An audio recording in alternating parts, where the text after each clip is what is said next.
You are not eating the right food. Your sweat is a bodily fluid, just like blood and urine. If there's something wrong with your body, your sweat also changes. Fish odor syndrome is a health disorder that makes your sweat smell like rotten fish. That's because your body can't break down trimethylamine, or TMA, the compound responsible for the gross smell. It's one of the byproducts when digesting eggs and fish. Your body gets rid of this compound not just through sweat, but also your urine and breath. This condition is called trimethylaminuria, or TMAU, a rare metabolic disorder.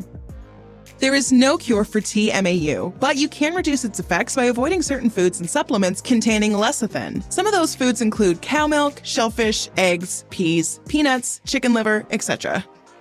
To reduce symptoms, you need to avoid sweating too much, which is not often possible. Antiperspirants can help, but you should always be cautious while choosing them. Most antiperspirants contain aluminum and other heavy metals that could be dangerous if you use them long term. You can mask TMA with deodorants. Using antiperspirants all the time can clog your sweat glands. While it doesn't sound like a problem requiring urgent medical attention, it could be socially and emotionally devastating. Understandably, people with TMAU need emotional support.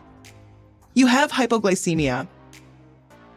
Are you sweating without heavy lifting? You might be running low on sugar. Hypoglycemia can have many effects on your body. These include fatigue, lightheadedness, dry mouth, tingly lips, etc. When your sugar level drops, your adrenaline level rises. Higher adrenaline activates your sweat glands, making you sweat a lot. Your blood sugar level should be between 70 to 100 milligrams per deciliter while fasting. If it drops below 70, you start sweating, especially at the back of your neck. It happens for several reasons. You may have worked a little too hard in the gym, or you might be on insulin supplements. In either case, your symptom goes away once you eat or drink something. Sweating while sleeping is called night sweat. This happens for a few reasons as well. One of them is low blood glucose levels. You can deal with night sweats brought on by hypoglycemia pretty quickly. Have a before-bed snack or simply adjust the exercise timings to prevent night sweat. You are not sweating enough. If you notice reduced sweating and more dizziness during your summer walks, it could be something called anhydrosis.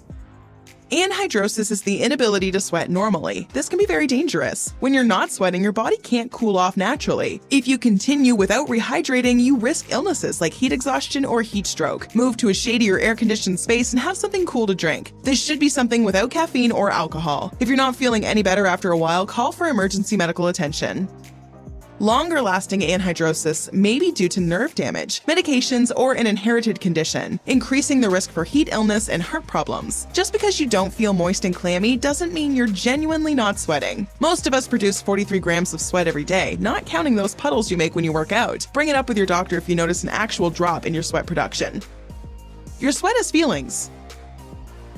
Believe it or not, your sweat can be a superpower. It can affect your mood. You can spread happiness, fear, and perhaps arousal through sweat. In a study, 12 men were shown video clips that made them either happy or fearful. Their sweat samples were collected, and women were made to smell them. The researchers monitored the facial expressions of women. They found that women who smelled the sweat of a frightened man expressed fear, and those who smelled the sweat of a happy man appeared happy themselves. So it is possible to spread happiness at the gym. Go ahead and watch some funny videos before doing your workout.